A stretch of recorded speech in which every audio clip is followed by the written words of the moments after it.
Hoy en el último programa del año de La Voz del Contador Privado estaremos desarrollando el tema Aspectos importantes del cierre fiscal 2021. No sin antes agradecer a todos los que nos acompañaron durante este año y por supuesto a nuestros patrocinadores de Capro y Cyberfuel. Nos vemos el próximo año, deseándoles una muy feliz Navidad y un exitoso 2022.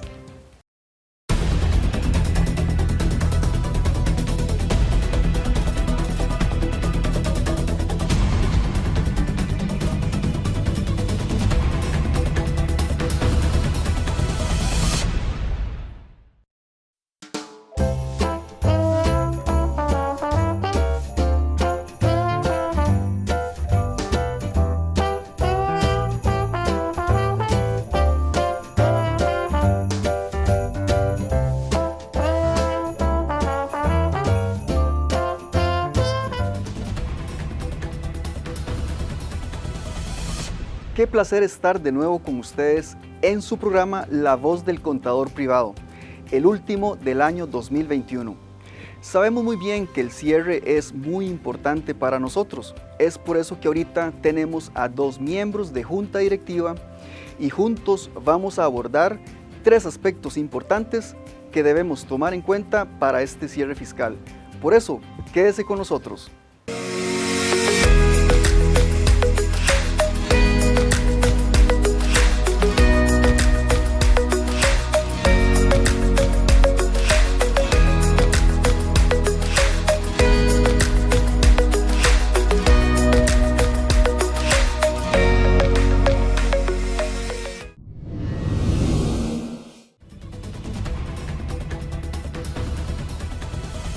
Bienvenidos a su programa La Voz del Contador Privado.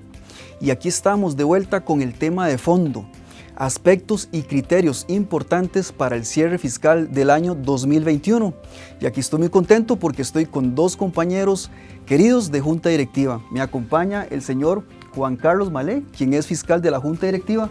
Juan Carlos, ¿cómo se encuentra? ¿Qué tal, don Kevin? Mucho gusto, muchas gracias. Bienvenido y esperamos que podamos disfrutar mucho, Juan Carlos, con Así estos va temas. A ser, sin duda. Y también está con nosotros el vicepresidente de la Junta Directiva, mi estimado compañero Adrián Malé. Adrián, bienvenido, ¿cómo se encuentra? Muy bien, don Kevin, muchas gracias, colegas. Un gusto estar con ustedes aquí compartiendo. Claro que sí, y entrémosle de una vez a este tema. Vean, estimados colegiados, vamos a empezar hablando de un tema riquísimo. Vamos a hablar de gastos deducibles. Pero antes de mencionar esos gastos deducibles, primero definamos qué es un gasto deducible. Adrián, ¿qué nos podría decir de qué es un gasto deducible? Bueno, a palabras sencillas, don Kevin, son todas esas transacciones en las que incurrimos en una erogación de dinero, una salida de dinero, y que son relacionadas a mi actividad lucrativa, en términos sencillos. Que son relacionados estrictamente a su actividad. Correcto. Muy bien. Así es. Don Juan Carlos, ¿algo que quiera agregarle? No, en realidad, como lo dice Adrián, son las erogaciones que son estrictamente necesarias. La administración tributaria lo define de esa manera. Muy bien, entonces, si ustedes quieren profundizar, busquen el artículo 7 de la Ley 7092, en donde ustedes van a encontrar qué es un gasto deducible. Por eso, Juan Carlos, es que es importante que hay personas que dicen, ¿cuáles serán los gastos deducibles para un abogado, para un arquitecto o para una pulpería? Es que no es exactamente hay una receta especial, sino que más bien, como dice Adrián, que sea relacionado con el negocio y como dice Juan Carlos, que sean útiles y pertinentes. Así es, don Kevin. En realidad lo que dice la administración tributaria es que son los que son estrictamente necesarios. La ventaja que tenemos ahora con el tema de la factura electrónica, recordando que tenemos a nuestro patrocinador Cyberfuel por su aplicación facturaprofesional.com, cuando hacemos la incorporación de las actividades económicas y lo relacionamos con los códigos CABIS, estos deben ser estrictamente relacionados con la actividad económica lucrativa, como decía Adrián, que tiene el obligado tributario. Una consulta, por ejemplo, la fiesta, ahorita que estamos ya casi en Navidad, la fiesta para los empleados, o incluso los queques que se compran para celebrar los cumpleaños de los empleados, o los regalos que muchas empresas dan a los empleados, ¿cómo ven ustedes ese tipo de gastos? Es un tema complicado porque sobre todo cuando uno va con el tema de los recursos humanos y actividades relacionadas con los colaboradores, un inspector de Hacienda, en caso de una fiscalización, le diría que la fiesta de Navidad no es necesaria para producir la renta. Evidentemente hay cosas que son muy bonitas para los colaboradores, que hacen que el personal se sienta mejor, que el rendimiento sea mucho más interesante para la organización, pero definitivamente que no son gastos deducibles. Adrián, ya hay jurisprudencia al respecto, ¿verdad? Sí, tenemos casos donde, por más que se ha intentado debatir, por la línea donde dice Juan Carlos, que es un tema de motivación al personal, de que, como lo decimos popularmente, el rendimiento esté más a tope o más elevado, no es un tema relacionado directamente a mi actividad. Si bien es cierto, son mis empleados y yo busco que estén motivados, eso no implica o no tiene una afectación directa en mi actividad. Por lo tanto, no me permiten, y la línea del Ministerio de Hacienda no es deducible.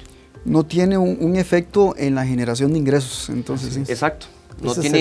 No va a generarme un valor en esa línea de incrementar mis ingresos. Entonces, estimados colegiados, inciso D de la ley 7092, artículo 8, habla sobre gastos financieros. Hablemos un poquito de gastos financieros porque en eso queremos que ustedes estén totalmente actualizados.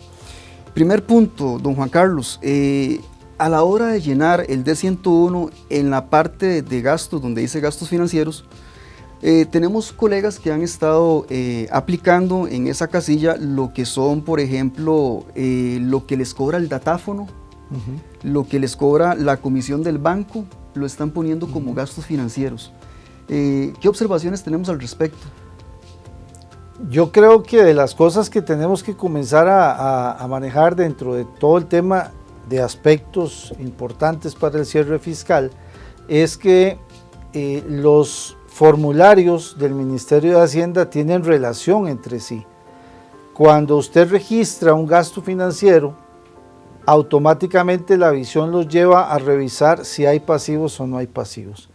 Si usted registra o declara las comisiones y lo que se relaciona con el datáfono en la parte de gasto financiero, de inmediato la administración tributaria se va a referir a la línea de pasivos, y si no hay, va a ser un problema. Ya ahí podría generar un criterio de fiscalización, ¿verdad? Hay que tener mucho cuidado con esas señales que enviamos al Ministerio de Hacienda como contadores de que algo que estamos haciendo no está tan claro. Esos gastos de datáfono, esos gastos y comisiones, ¿dónde podría estar? Eso en realidad son gastos operativos. Sí, aquí importante también, que ahora como usted lo mencionaba, el tema de la facturación electrónica, también tenemos un código CABIS, donde vienen también catalogados que son financieros y que no, ¿verdad? Entonces, a la hora que nosotros vamos a tener un año ya completo con todo el tema de CABIS, tenemos que tener mucho cuidado a la hora de clasificar, ¿verdad? Porque ya no es lo que yo creo, sino que también ya tenemos una línea también de que Hacienda va a decir, usted dice esto y lo electrónico, las bases de datos dicen esto, ¿verdad? Y aparte de eso, las otras declaraciones dicen esto. Entonces ya ahí empieza a hacerse los cruces de información, que para ese tema es muy importante, ¿verdad? ¿Cómo lo declaro realmente? Claro. Por cierto, regáleme un agradecimiento al segundo patrocinador que tenemos también, Adrián. Bueno, para este caso, hablando de tecnología y demás, tenemos a Tecapro, que es una empresa que se dedica a realizar sistemas, y ahorita los sistemas son nuestra mano derecha, ¿verdad? Nuestra herramienta principal. Ellos tienen un módulo, más bien tienen toda la ejecución de la administración de una empresa en un solo módulo, que le llaman un ERP, y el agradecimiento para la gente de Tecapro. Siguiendo, entonces, cuando hablamos de gastos financieros, ¿qué deberíamos de colocar en esa casilla? En la casilla de gasto financiero debería ir los intereses que pagamos por deudas que se relacionan con la actividad económica, ¿verdad? Nada más. Recordemos que hay alguna jurisprudencia en cuanto a que a veces hay organizaciones en las que podemos capitalizar los intereses. Ahí vamos. Siempre y cuando podamos mostrar claramente que el crédito que se solicitó fue capitalizado absolutamente. Eso es muy importante, ¿verdad? Y recordemos que los intereses de mora no son deducibles, porque algunos colegas por temas administrativos se paga la caja tarde o se paga impuestos tarde, y los intereses de mora los registran como un gasto financiero. Es un gasto no deducible y eso lo tiene perfectamente claro la administración tributaria. Ahorita los vamos a ver con respecto a la conciliación bancaria, pero interesante, estimados colegiados, gastos por mora, ese tipo de castigos no son gastos deducibles. Importante recalcar que en esa casilla de gastos financieros vamos a colocar aquellos que estén, dice don Juan Carlos Malé, estrictamente relacionados con un pasivo, una hipoteca. Adrián, seguimos con la línea de gastos financieros. Tenemos cosas muy importantes que tienen que ver con la subcapitalización y un límite que podemos meter de gastos financieros y de ciertas entidades. ¿Podría usted hablarnos un poquito al respecto? Sí, bueno, aquí don Kevin, recordemos que con la ley 9635 se hicieron ciertos cambios, ¿verdad? Y compañeros, se hicieron ciertos cambios donde a mí me van a limitar lo que son los préstamos en entidades no bancarias y las relaciones o las transacciones que yo hago también con mis relacionadas, ¿verdad? Se da mucho, por ejemplo, los casos donde Costa Rica es casa matriz o es una sede de otra institución, ¿verdad? Una multinacional, y lo que se hace es un préstamo, entonces empiezan a facturar si yo empiezo a utilizar los intereses y demás aquí. Entonces con eso tenemos que tener mucho cuidado, como lo decía don Juan Carlos, tenemos que tener debidamente identificadas todas esas transacciones, ¿verdad? Y poder usar los límites. En este caso, si mal no recuerdo, el límite de deducción de los intereses era un 30. Para este año es un 30. Exactamente. Y luego empezaba a disminuir conforme iban. Exactamente, es hasta un llegar 30. a un 20, ¿verdad? Hasta llegar a un 20. Quiere decir que de 30 vamos a ir, conforme pasa el tiempo, bajando un 2% por año hasta llegar a 20. Quiere decir que vamos a durar 5 años a llegar a un 20%. Sí, y este tema de la subcapitalización es muy utilizado porque en el país donde están, ellos no registran el ingreso o lo tienen como si fuera un préstamo y me pasan los intereses para acá, entonces yo lo utilizo como gasto acá y allá no declaran como ingreso. Entonces ahí se da cierto efecto, ¿verdad? Donde el perjuicio se está dando aquí en Costa Rica. Entonces esas son las famosas normas antielusivas que se incluyeron en la ley. Sí, Adrián, es importante pues recalcar que el tema de los intereses es todo un mundo y tiene que ver también, incluso Juan Carlos, tiene que ver con lo que es precios de transferencia, ¿cierto? Totalmente. ¿Por qué? Háblenos un poquito de ese montón de transacciones que hay entre vinculadas con respecto a préstamos que hay que tomar en cuenta para efectos de precios de transferencia. Sí, lo más importante es que todo esto tiene que estar respaldado mediante un contrato y que todos estos préstamos no pueden darse la famosa transacción de que no le cobro intereses porque soy yo. Exacto, ahí quería llegar. Sino que ese contrato tiene que establecer un interés. Si no existe un interés, ya estamos incumpliendo con la norma. Entonces, en temas de los préstamos, no importa cómo se está utilizando y quién lo está dando, en el sentido de que en el contrato tiene que quedar todo totalmente especificado. Es decir, don Kevin, a mí me viene el socio 1, el socio 2, el socio 3 o una de las regionales y me presta el dinero para que yo haga X inversión. Entonces, no importa cómo voy a utilizar yo esa inversión porque ahí en el contrato ya está, ¿verdad? A la hora de que se hace el estudio de precios de transferencia, yo debo mostrar que efectivamente esa transacción yo la utilicé en lo que decía. Y si yo no la utilicé en lo que decía y si yo no estoy pagando de manera mensual o de manera trimestral o anual la tasa de interés que está ahí, entonces ya yo le estoy generando un perjuicio al fisco. Quiere decir que estoy erosionando mi base impositiva. Exacto, y bueno, para precios de transferencia, para ese tipo de préstamos tenemos que buscar al menos tener una relación con la tasa mínima de mercado, con un préstamo que sea parecido a eso, porque hay préstamos de vivienda, hay préstamos de consumo personal y un montón de... Hay que adecuarlos, en realidad son créditos de consumo, ¿verdad? Hay que adecuarlo a lo que hay en el mercado, porque si no estaría haciendo alguna cosilla ahí, hay que evitarlos. En realidad nosotros como contadores estamos, pues sí, para hacer los registros contables, pero es muy importante que con el conocimiento que vamos adquiriendo con el tiempo, el estudio de las leyes y el compartir con colegas que están muy bien informados, demos una asesoría correcta, porque al final somos nosotros los que vamos a hacer frente a la administración tributaria ahora. Eso es lo que queremos, que hagamos un bloque intelectual para que la mayoría de contadoras y contadores estén asesorando lo mismo, diciendo lo mismo. Y por eso es que tratamos de unir criterios a través de estos programas. Seguimos con los intereses. Tenemos también en el mercado personas que son prestamistas, Juan Carlos y Adrián. Esas personas prestan plata y su actividad lucrativa está basada en ingresos por intereses. Así es. Importante sobre esto, Adrián, los ingresos por intereses que están generando estos prestamistas, ¿qué observaciones podríamos darles a los compañeros ahora que están haciendo cierre? Bueno, que van a hacer cierre. Bueno, aquí también es importante, don Kevin, que si solamente se dedican a eso, no entran mediante el formulario de 101, ¿verdad? Sino que ellos están en otro régimen que se incluyó en la ley 9635, que son las famosas ganancias de capital o las rentas pasivas. Rentas de capital. ¿Verdad? Ganancias y pérdidas de capital, y que les conocemos como que son rentas pasivas, es decir, no hay mayor esfuerzo, no hay ordenamiento de factores de producción para generar esos ingresos. Veámoslo de esta forma. Si una persona está prestando dinero y dice Adrián, no tiene empleados y solo se dedica a eso, está teniendo una renta pasiva. Esta renta pasiva se debería de estar pagando, presentando bajo un formulario que tiene que ver con actividades mobiliarias, es decir, un D149.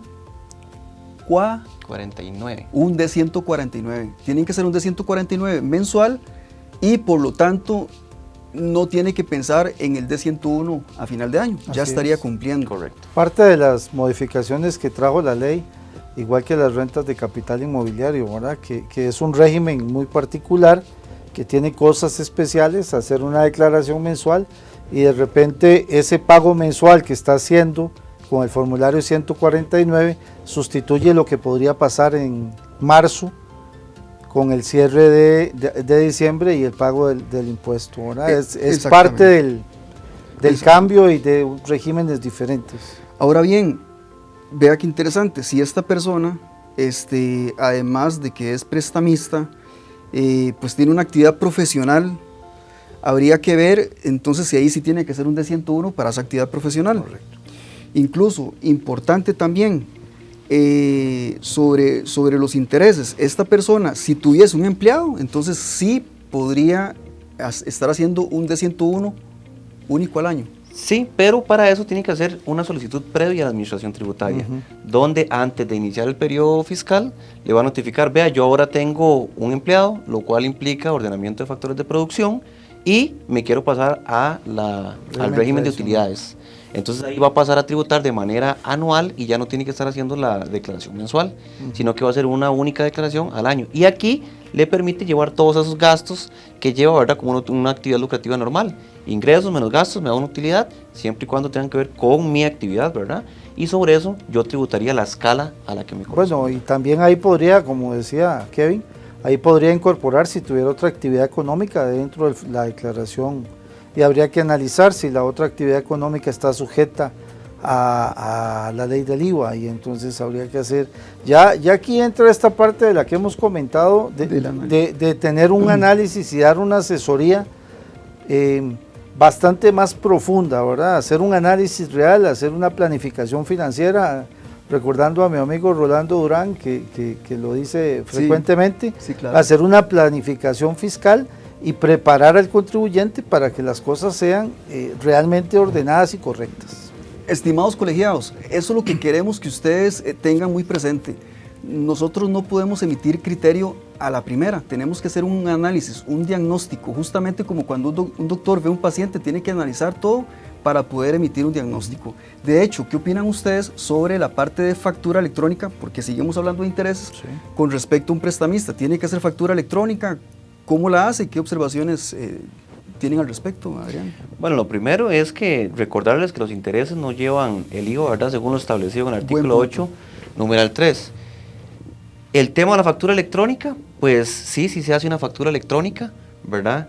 Es importante que, por ejemplo, cuando usted utiliza su tarjeta de crédito, usted le debería estar llegando, cuando usted tiene cierto recargo por intereses, un pago tardío, lo que sea, usted le debería estar llegando a su correo una factura electrónica por el monto de esos intereses. Ahora, cuando yo tengo un préstamo, ese préstamo lleva capital e intereses, entonces yo hago mi cuota y de ahí la parte de los intereses es la que debería llevar la facturación electrónica. Haciendo la referencia de que estamos hablando de intereses que no corresponden digamos, a prestamistas o organizaciones que no están supervisados por su jefe, ¿verdad?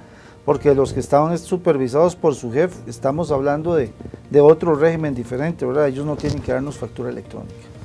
Sí, ahí está, por ejemplo, las asociaciones solidaristas también, ¿verdad? Uh-huh. Que también tiene un modelo ahí diferente. Es un tema profundo la asociación solidarista. Sí, en el cual, pues, para efectos de los intereses de los asociados, tienen movimientos diferentes, pero como ellos también tienen restaurantes y tienen otras actividades, entonces ventas de productos, exacto, venta de servicios también, y hasta intermediación, perdón, Sí. hasta tienen un tema de intermediación entre proveedores de bienes y servicios versus asociados, entonces también es un tema.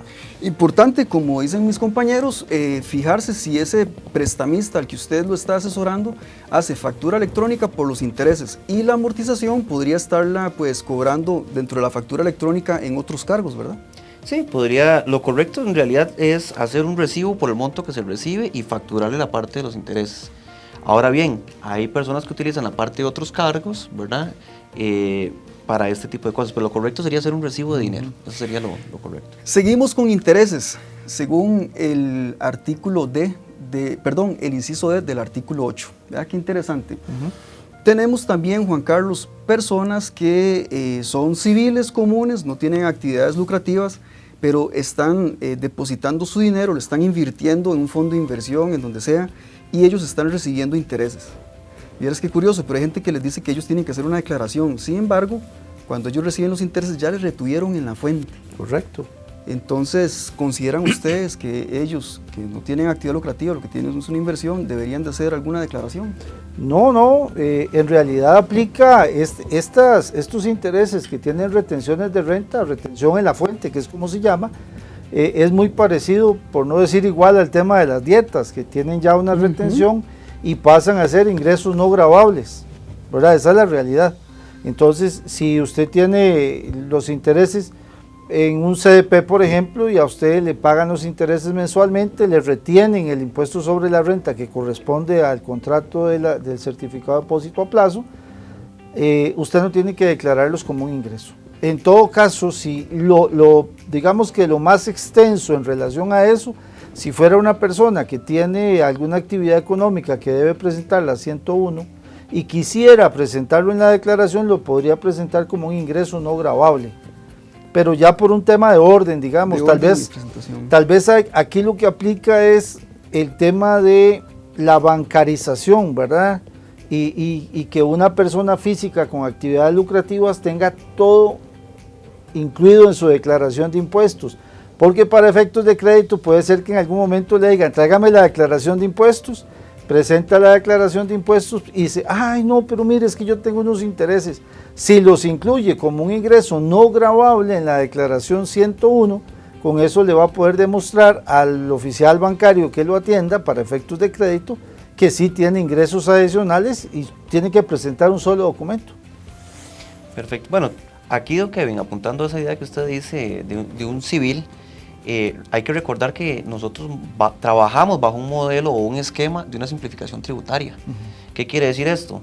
Yo, que no tengo ninguna actividad lucrativa, que yo no me dedico a nada, sino que simplemente tenía un dinerito ahí guardado y me salió una oportunidad en el banco de hacer una inversión o quise probar en una inversión, a mí no me van a obligar a inscribirme y a estar presentando una declaración. Si es algo que yo voy a retirar en 3 meses, 6 meses, 1 año.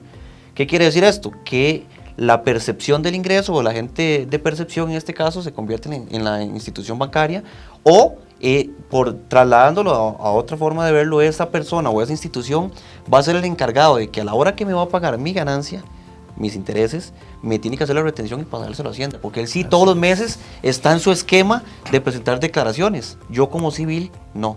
Entonces ahí es donde entra la parte donde dice Juan Carlos, o sea, yo no tendría que declarar nada, o si tengo alguna actividad lo podría declarar como no gravables. Así es. Entonces, estimados colegiados, ¿qué pasaría en el caso de que usted sí tenga una actividad lucrativa y usted está invirtiendo en algún fondo de inversión y le están pagando intereses?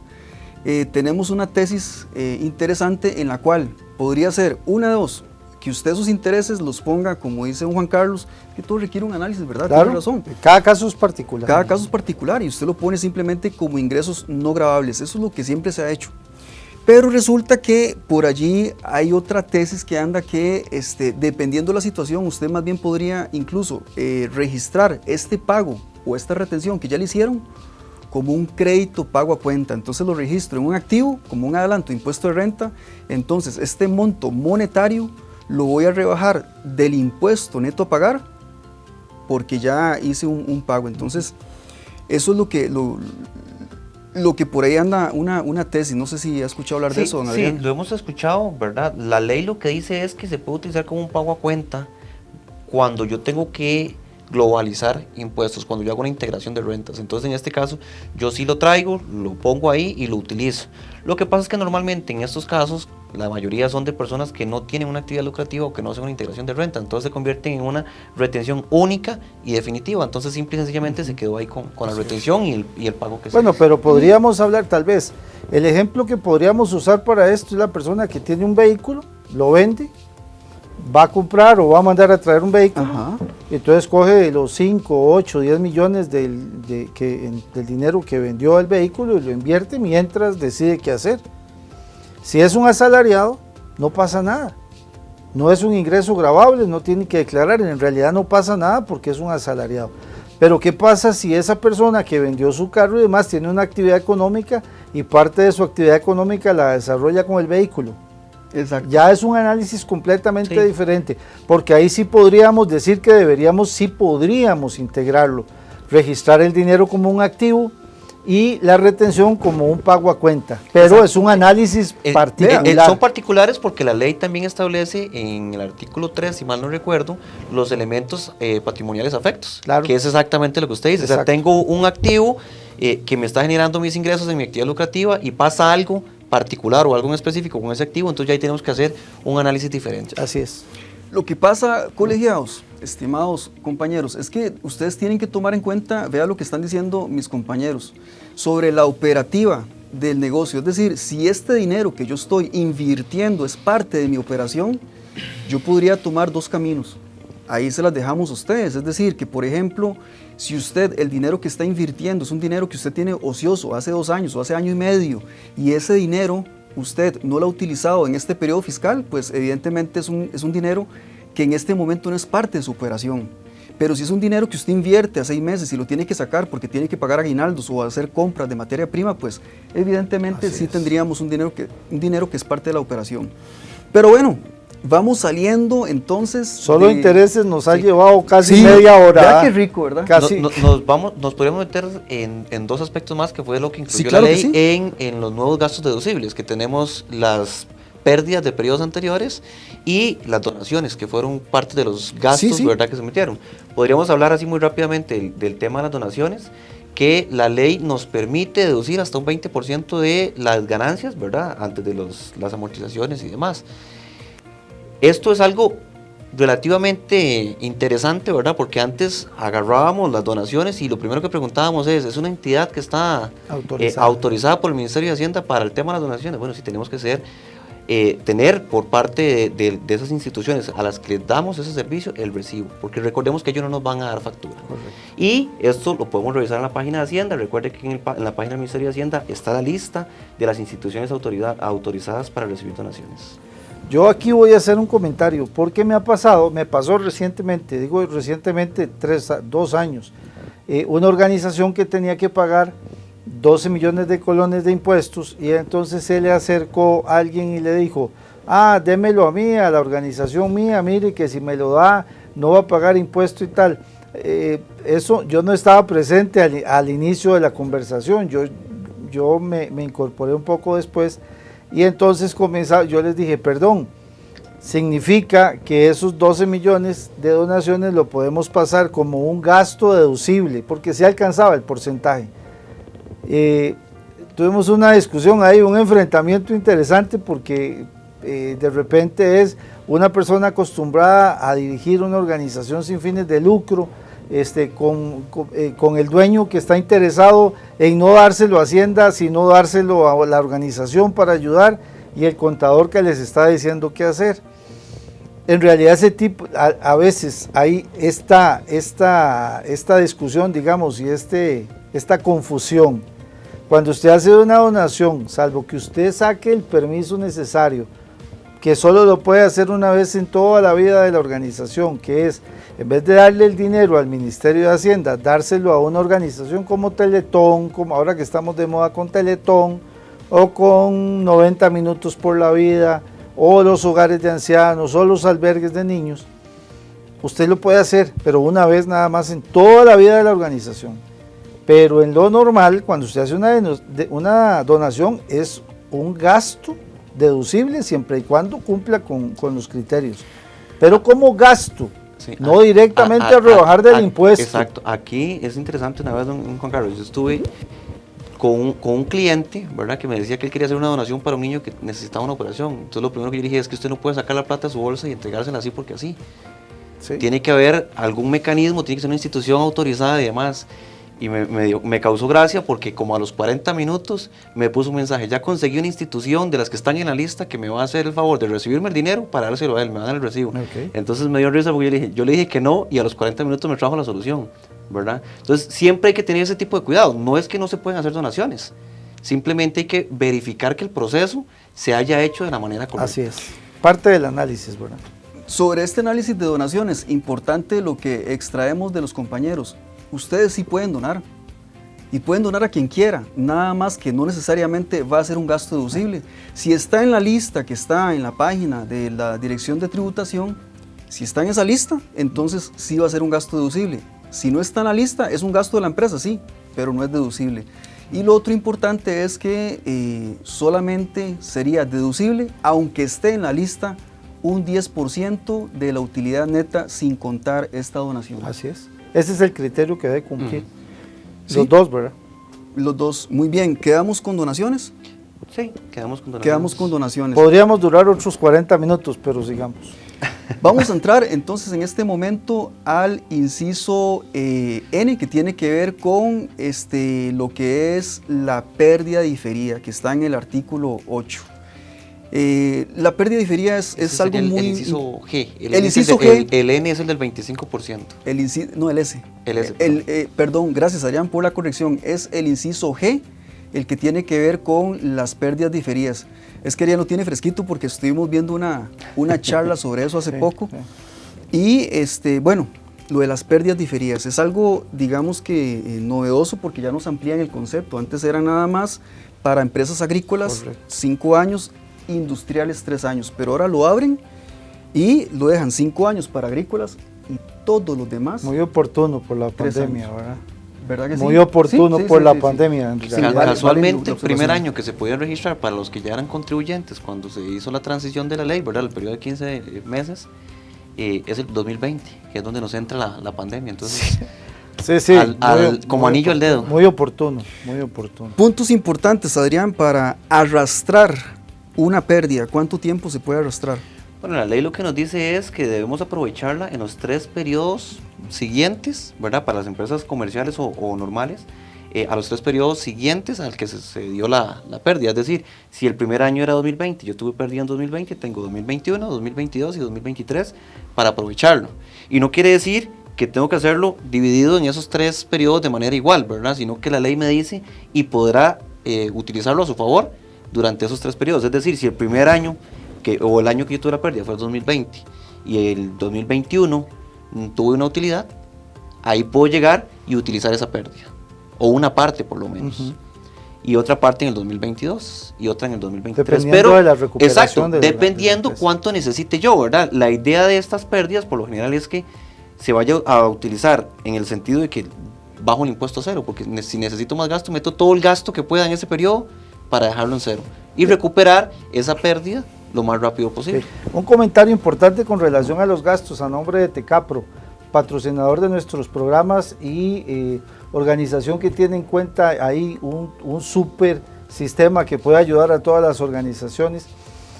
Recordemos que hay temas importantes en temas de gastos, por ejemplo la depreciación.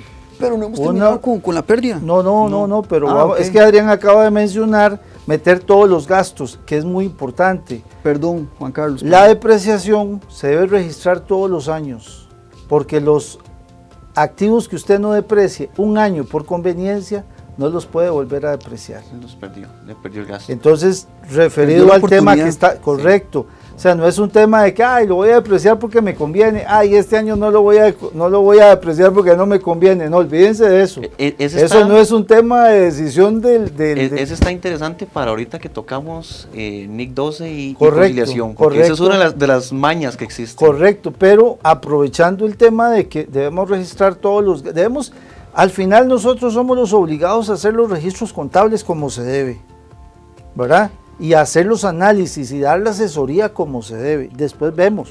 Importante ahí, Juan Carlos, porque abarcando el tema de los registros que usted menciona, deberíamos de contemplar, existe una pérdida contable, que ya es con todas las normas y demás, y existe una pérdida tributaria, que es lo que me arroja a mí la declaración. Entonces, esta tributaria es la que yo puedo aprovechar para efectos futuros. Así es. Por eso es que es muy importante que ahorita ustedes se queden con nosotros para que entiendan ciertos conceptos que tienen que ver con la conciliación fiscal, por ejemplo. Correcto. Pero bueno, retornando a la pérdida diferida, un concepto que nos pide la norma es que registremos la pérdida diferida en la contabilidad. ¿Y dónde la vamos a registrar, Adrián, esa pérdida diferida? Bueno, este primer efecto lo que yo hago es reversar a nivel patrimonial, hablando de lo que me dice la ley, ¿verdad? Porque la ley me dice a mí la pérdida, no me habla a mí del efecto que me va a generar esa pérdida, sino me dice la pérdida. Entonces, lo que yo hago es registrar a nivel de activos mi pérdida diferida, ¿verdad? En base a mi resultado, y reverso el efecto que me causó esa pérdida en el patrimonio, es decir, el patrimonio lo dejo como si hubiera quedado en cero. Exacto, y bueno, está también el efecto NIC 12 o la sección 29, pero para eso tenemos toda una charla que vamos a desarrollar el otro año para que usted aprenda todos los detalles que tiene que ver con la pérdida diferida. Seguimos avanzando, seguimos ahora, ¿qué les parece con el inciso S del artículo 8 de la ley 7092, que nos habla de gastos deducibles sin factura para profesionales y otras personas? ¿Qué tiene que decirnos al respecto, Adrián? Bueno, lo primero es que la ley establece una frase muy importante, que es y podrá deducirse, es decir, yo lo hago de manera opcional. Yo a la hora que estoy como profesional viendo mis ingresos, mis gastos, yo hago el cálculo, la ley me dice, usted le permite un 25% de gastos, sin comprobantes. Así es. Entonces, ¿qué hago yo? Mis ingresos, mis gastos con factura o con comprobante que tenga, y yo digo, no, es más factible el 25 porque pago un poquito menos de impuestos. Entonces yo puedo optar por eso, porque con el tema de la facturación electrónica y el tema de la declaración de 104, he escuchado en algunos chats y en algunos grupos de Facebook que la gente dice, no, porque si usted utiliza el impuesto al valor agregado, usted está utilizando sus facturas y ya no puede utilizar el 25% de gas. Bueno, aquí son leyes totalmente separadas. Una cosa es impuesto al valor agregado y otra cosa es el impuesto al valor, el impuesto sobre las utilidades, ¿verdad? O el impuesto de renta. Que ahí es muy clara la ley. Si yo no pudiera tener ese beneficio, a la hora que se hizo la ley 9635 lo hubieran eliminado, ¿verdad? O lo hubieran redactado de otra forma, pero ahí me dice a mí, y podrá, o sea, me deja abierta esa opción. Sí. Juan Carlos, repasemos ese artículo o alguna observación que usted tenga al respecto, porque ese artículo pues es bastante famoso y usado por... Así es, don Kevin, a nombre de Cyberfull, que tiene su aplicación facturaprofesional.com, que es un excelente aliado del colegio y de todos los contadores y obligados tributarios. En realidad yo lo que escucho muchísimo es a los obligados tributarios decirme, vea, la verdad es que se me hace más fácil mi vida declarar el 25% de gastos y así no tengo que pedir factura, no tengo que ocuparme de factura electrónica ni de factura de papel, voy a comer y hago mi vida y tal. En realidad es esa libertad que le da al obligado tributario o el profesional, que dice, no, simplemente sumo mis ingresos que de por sí los tengo gracias a Cyberfull, gracias a factura profesional, que además me genera reportes y me genera estadísticas y demás. Una vez que tengo ese reporte, pues le aplico el 25%, pago lo que toca, tomando en cuenta todo lo que dice la ley con relación a las escalas, ¿verdad? Y a lo que tengo, la forma en la que tengo que calcular mis impuestos, pago el impuesto y no me preocupo, no tengo papeles, no tengo nada. Exactamente, pero vámonos a la otra cara de la moneda.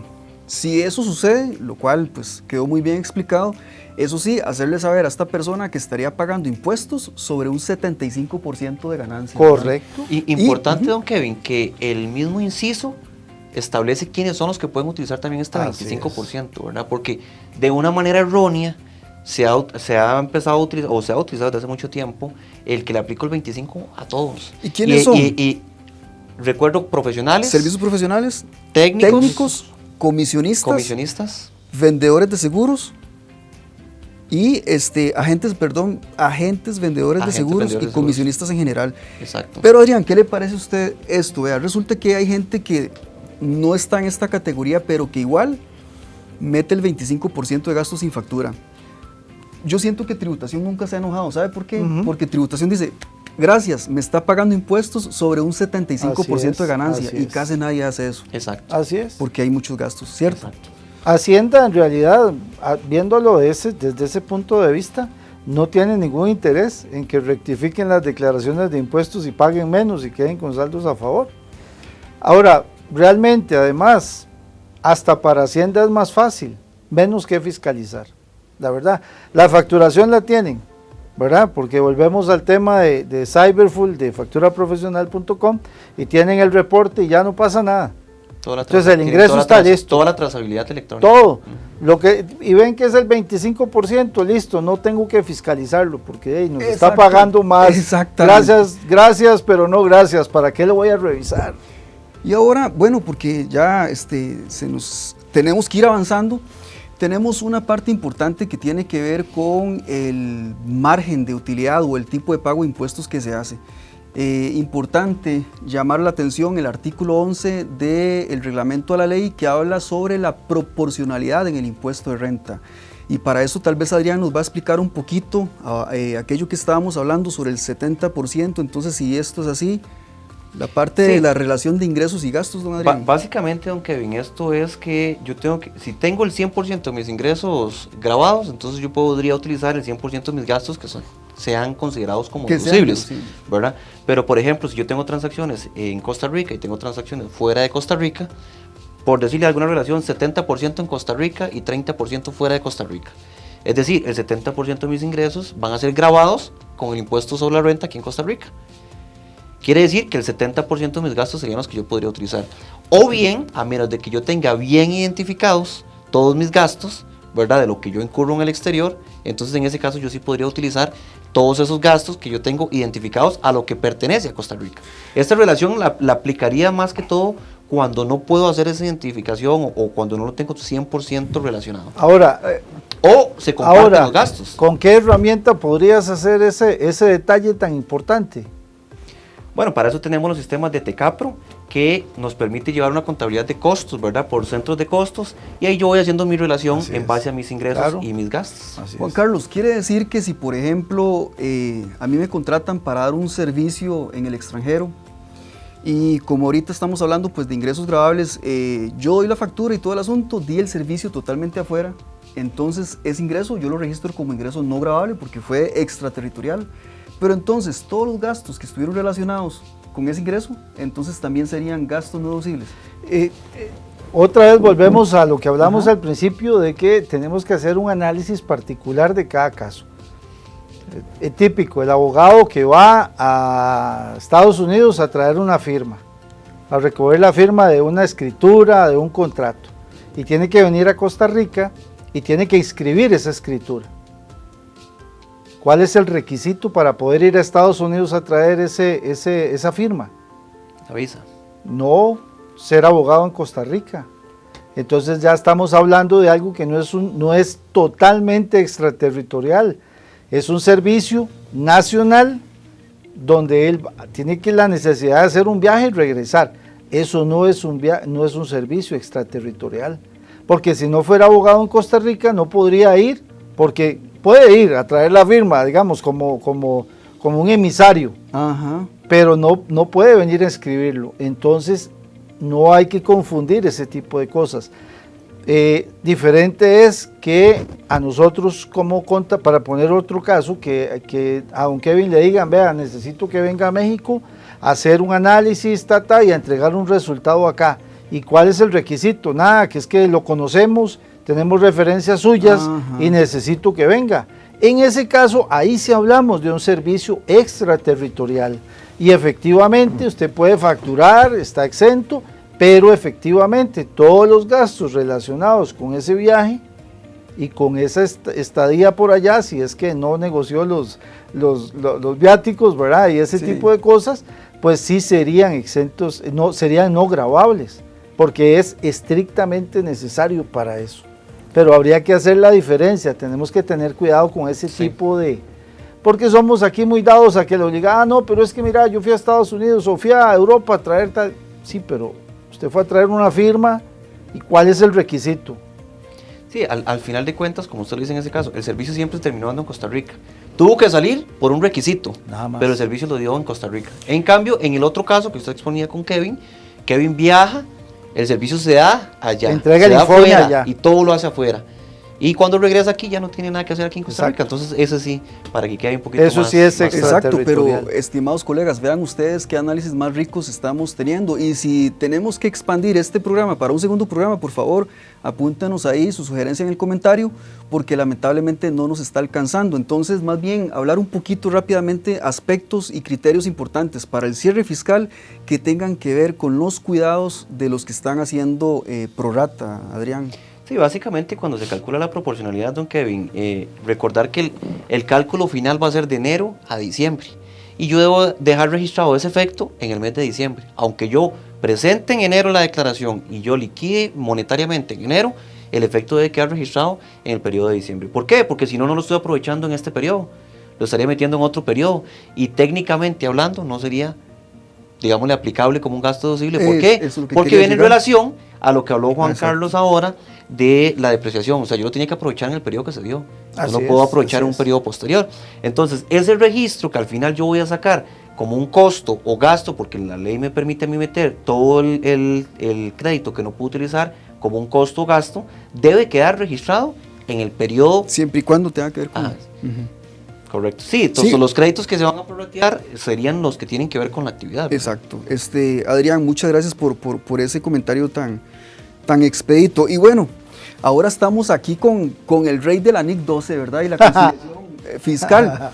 Tal vez, Juan Carlos, yo sé que obviamente en una forma tan breve y tan rápida no se puede, pero como usted maneja el tema tan así, antes de despedirnos, porque ya casi nos vamos, ¿qué nos podría usted decir de cuidados y criterios que usted debe tomar para hacer una conciliación fiscal? Y es que por favor la hagan, porque ahora no puede ser que no haya una conciliación fiscal. Sí. La NIC 12, gracias, don Kevin. La NIC 12, en realidad, cuando se hace la conciliación fiscal, lo que hay que analizar o lo que hay que conciliar son los riesgos en los impuestos. En realidad ese es el concepto básico de la conciliación fiscal. A veces nosotros hacemos algún tipo de registro, no sé, cualquiera que nosotros que podría tener un efecto posterior.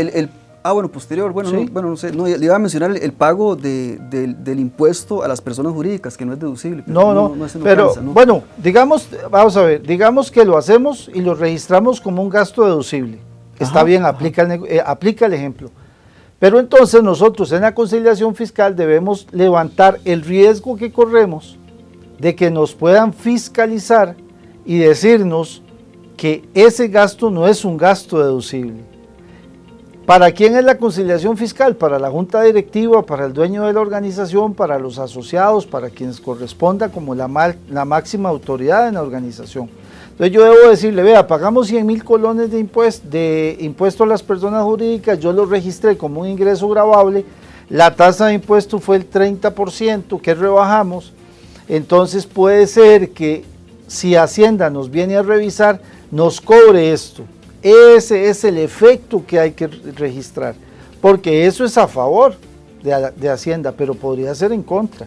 También podría ser que nosotros, ante la duda de un registro contable, decidamos pagar el impuesto y levantar en la conciliación lo que podría ser un efecto a favor de la organización, que difícilmente Hacienda va a venir a decirte que no te preocupes, me pagaste más impuesto de lo que debías, eso no va a pasar. Bueno, nunca lo he visto yo, la verdad, y si alguien ahí, algún colega le ha pasado, que por favor me cuente, porque yo nunca lo he visto. Menos en la situación actual del país. Exacto, entonces básicamente la NIC 12 es para registrar en la conciliación fiscal el efecto que podría tener en un futuro cercano algún tipo de registro que nosotros hacemos. Básicamente eso es. Sí, muchísimas gracias, don Juan Carlos. De hecho, perdón, ahí quiero interrumpir. Sí, claro. El nombre de la NIC 12 como tal ¿Cuál es, don Impuesto a Juan las Carlos? utilidades. Impuesto a las utilidades. Así es. Entonces, lo mal llamamos conciliación fiscal, Sí, sí. porque es un efecto en el impuesto a las utilidades, Así ¿verdad? es. Pero el nombre en sí es muy claro, o sea, es lo que va a pasar a futuro Así es. con el impuesto. De hecho, pues recordarles, estimados colegiados, que en nuestra página web tenemos todo un arsenal de información y estamos emitiendo documentación para que usted pueda desarrollar mejor sus labores. Próximamente vamos a poner a disposición de ustedes una guía y en Excel de una conciliación fiscal. Correcto. Que no necesariamente tenga que estar ligada estrictamente a la NIC 12. Pero va a estar colgada allí para que este cierre fiscal usted no tenga excusas para no tener una conciliación fiscal. Entonces esté muy atento para que pueda acceder a ella. Seguidamente le voy a dar el pase a mis compañeros para que procedan a despedirse, no sin antes agradecerles muchísimo la conversación tan amena y perdón la palabra, tan deliciosa que tuvimos y que esperamos que ustedes también la hayan disfrutado muchísimo. Si gusta, procede usted a despedirse, don Juan Carlos. Don Kevin, don Adrián, muchas gracias al Colegio de Contadores Privados de Costa Rica, nuestra amada institución. Nosotros nos debemos a ustedes, estimados colegas y amigos. En realidad esta conversación pasa por eso, por ser colegas y por ser amigos sobre Sí. todo, ¿verdad? Por compartir un cariño, un amor tan grande a esta profesión maravillosa que es ser contador. Quedamos a disposición de ustedes y como dijo el señor presidente, si quieren una segunda parte, manden ahí los comentarios y entonces hacemos una programación, a ver. Que ponga abajo otra. Esa es una buena, así que a nombre de nuestros patrocinadores, muchísimas gracias. Como dicen los youtubers ahora, dele clic aquí en la campanita Dele- para exacto. que lleguen las notificaciones. Me encanta o me gusta, adelante, Bueno, gracias. máxime que aquí tenemos un Sí, millennial, ¿verdad? un millennial, adelante. Bueno, don Juan Carlos y don Kevin, muy contento en realidad por esta conversación tan enriquecedora que tuvimos, ¿verdad? Y a los colegas esperamos que estos son aspectos, realmente el tiempo es muy corto, pero son aspectos importantes que se tienen que evaluar. Para nosotros como directores y como contadores, siempre es muy importante compartir este tipo de información y que ustedes nos compartan también si dejamos como decían ellos, si dejamos algún tema por fuera que ustedes consideren que es importante o que tal vez no es usual, ¿verdad? Que nos lo hagan llegar, porque también nosotros, como decía Juan Carlos, nos debemos a ustedes y nosotros, nuestro compromiso es tenerlos a ustedes siempre lo más actualizados posibles. Entonces, muy contento de haber participado en este último programa con un tema tan importante. De por sí a los contadores y las contadoras les gusta que les digan todo rápido de una vez porque ocupamos trabajar, ¿verdad? Así es. Pero bueno. Nosotros los contadores y contadoras no tenemos tiempo para perder. Sí, Como decía Kevin en los artículos que publicaba, lo que todo contador y toda contadora debe saber en 10 segundos. Ajá, y luego ponía ahí resumen para contadores sin Sin tiempo. tiempo. Porque ahí tras de que se ponía ahí la publicación, había unos que tal vez no pueden leer la publicación, que es muy corta de hecho, entonces poníamos un resumen por allí. Bueno. Pero bueno, agradecerles que hayan estado con nosotros compartiendo, esperamos sus comentarios aquí en nuestras redes sociales, agradecerles y de mi parte totalmente encantado de haber compartido con mis compañeros de junta directiva. Ustedes, quédense porque venimos con más.